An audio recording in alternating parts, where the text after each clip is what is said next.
जंगल के सन्नाटे को चीरती हुई रानों की चीख गूंजी। नहीं, सब खत्म हो गया। ऊपर पेड़ की शाख पर बैठा मिट्ठू तोता अपनी सूखी मिर्च छोड़कर नीचे झांकने लगा। एक घना और हरा भरा जंगल था, जहाँ चारों ओर पक्षियों का चहकना और ठंडी हवाओं का शोर सुनाई देता था। इसी जंगल के एक कोने में रानो चिड़िया का एक छोटा सा मिट्टी का घर था। रानो एक साधारण चिड़िया थी, जो न केवल मेहनती थी बल्कि पूरे जंगल में अपनी ईमानदारी के लिए जानी जाती थी। वह एक किसान थी और पसीने की कमाई पर भरोसा करती थी। चिलचिलाती धूप थी। रानो सुबह से अपने खेत में निराई गुड़ाई कर रही थी। उसे लकड़ी काटने के लिए अपनी पुरानी लोहे की कुल्हाड़ी का सहारा लेना पड़ता था। उफ, आज गर्मी बहुत है, गला सूख रहा है। चलो पहले नदी से थोड़ा पानी पी लेती हूँ, फिर काम खत्म करूँगी। रानो उड़कर नदी के किनारे पहुँची। उसने अपनी कुल्हाड़ी एक पत्थर पर टिका दी और जैसे ही झुककर पानी पीने लगी, उसकी पूंछ का एक झटका कुल्हाड़ी को लग गया। कुल्हाड़ी सीधे गहरे नीले पानी के अंदर चली गई। नहीं, मेरी कुल्हाड़ी! हे भगवान, ये क्या हो गया? उसने पानी में झांका, लेकिन कुल्हाड़ी बहुत गहरे जा चुकी थी। रानो दहाड़े मार मार कर रोने लगी। जब रानो नदी किनारे रो रही थी, तभी मिट्ठू तोता उड़कर उसके पास आया। अरे रानो बहन, इतनी दोपहर में ये रुदन कैसा? क्या किसी बाज ने तुम पर हमला किया या घोंसला टूट गया? नहीं मिट्ठू भाई, मेरी कुल्हाड़ी, वह इस गहरे पानी में समा गई। अब मैं क्या करूंगी? घर में दाने नहीं हैं, फसल काटने का समय आ गया है और बिना कुल्हाड़ी के मैं लकड़ियां भी नहीं बेच पाऊंगी। मेरे बच्चे भूखे रह जाएंगे। मेरे पास नई कुल्हाड़ी खरीदने के लिए एक धेला भी नहीं है। धैर्य रखो रानो, सुना है ये नदी चमत्कारी है। जो सच्चे दिल से पुकारता है, उसकी मदद खुदा या शायद ये नदी खुद करती है। रानो का विलाप इतना सच्चा और करुण था कि नदी की शांत लहरों में कंपन होने लगा। अचानक पानी के बीच से एक दिव्य प्रकाश निकला और एक सुंदर जलपरी प्रकट हुई।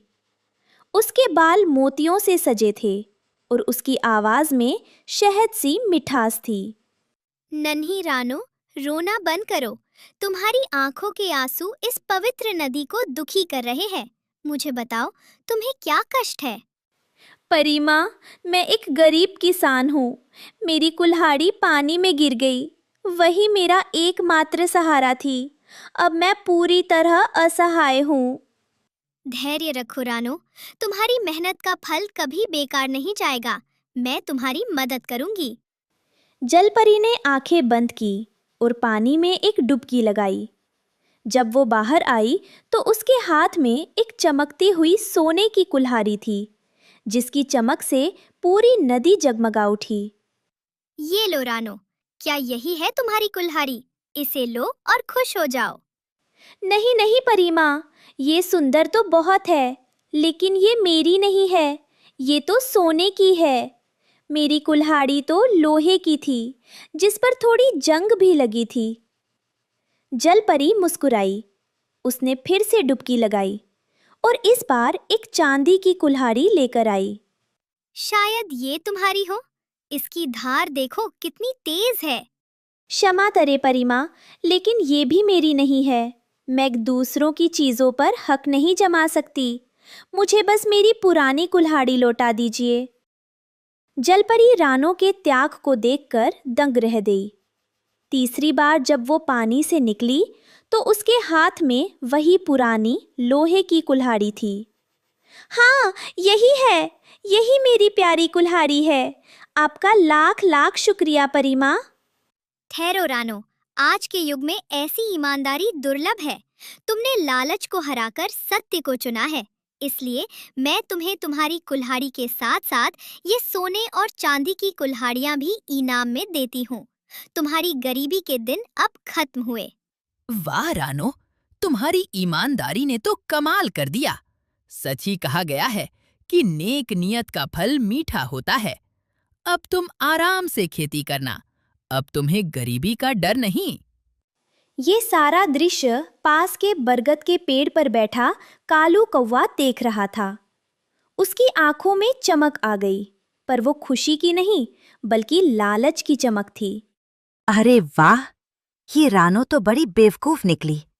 अगर मैं होता तो पहली बार में ही सोने की कुल्हाड़ी ले लेता। कल मैं भी यही करूंगा, फिर मेरे पास भी ढेर सारा सोना होगा। अगले दिन कालू कौवा एक पुरानी कुल्हाड़ी लेकर नदी पर पहुंचा। उसने इधर उधर देखा और जब पक्का हो गया कि कोई देख नहीं रहा, तो उसने कुल्हाड़ी पानी में फेंक दी। ओह, मर गया, लूट गया। मेरी बेशकीमती कुल्हाड़ी डूब गई। अब मैं क्या करूंगा? कोई है जो मुझ गरीब की मदद करे? उसका शोर सुनकर जलपरी फिर से प्रकट हुई। कालू, तुम इतने व्याकुल क्यों हो? परी जी, मैं बहुत गरीब हूँ। मेरी कुल्हाड़ी पानी में गिर गई। कृपया उसे निकाल दें, वरना मैं भूखा मर जाऊंगा। जलपरी उसकी आंखों में छिपा लालच पर पा रही थी। उसने पानी में हाथ डाला और सोने की कुल्हाड़ी बाहर निकाली। क्या ये तुम्हारी कुल्हाड़ी है? कालू की तो आंखें फटी की फटी रह गई। उसने बिना एक पल सोचे हाथ आगे बढ़ा दिए। हाँ हाँ, बिल्कुल यही है। मैं इसी को तो ढूंढ रहा था। कितनी सुंदर है मेरी कुल्हाड़ी। लाओ, मुझे दे दो। कालू जैसे ही कुल्हाड़ी पकड़ने वाला था, जलपरी ने उसे पीछे खींच लिया। उसके चेहरे की सौम्यता गायब हो गई और आंखों में बिजली सी चमक उठी। झूठे और लालची कौवे, तूने सोचा कि तू मुझे धोखा दे देगा। तूने जानबूझकर अपनी कुल्हाड़ी फेंकी और अब इस सोने की कुल्हाड़ी पर अपना झूठा हक जमा रहा है। नहीं, मेरा मतलब, शायद मैं गलत समझ गया। चुप रहो। लालच इंसान और पक्षियों की बुद्धि भ्रष्ट कर देता है। सजा के तौर पर तुझे ना ये सोने की कुल्हाड़ी मिलेगी और ना ही तेरी वो लोहे की कुल्हाड़ी मैं वापस करूंगी। तूने अपनी कुल्हाड़ी खुद गंवाई है, अब उसे ढूंढते रहो। जलपरी एक पल में गायब हो गई और नदी का पानी फिर से शांत हो गया। नहीं, परी माँ, मेरी बात तो सुनिए। मेरी पुरानी कुल्हाड़ी तो दे दीजिए। मैं जंगल में लकड़ी कैसे काटूंगा? लेकिन वहां कोई नहीं था। कालू कौवा दिन भर पानी में डुबकियां लगाता रहा, लेकिन उसे कुछ हासिल नहीं हुआ। वो समझ चुका था कि उसने थोड़े से लालच के चक्कर में अपना सब कुछ खो दिया है। वहीं दूसरी ओर रानो चिड़िया अपनी ईमानदारी के कारण अब एक सुखद जीवन जी रही थी और पूरे जंगल के लिए एक मिसाल बन गई थी।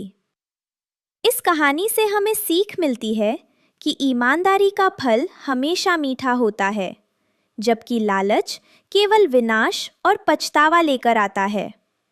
जो हमारे पास है, उसमें संतुष्ट रहना ही सबसे बड़ा सुख है।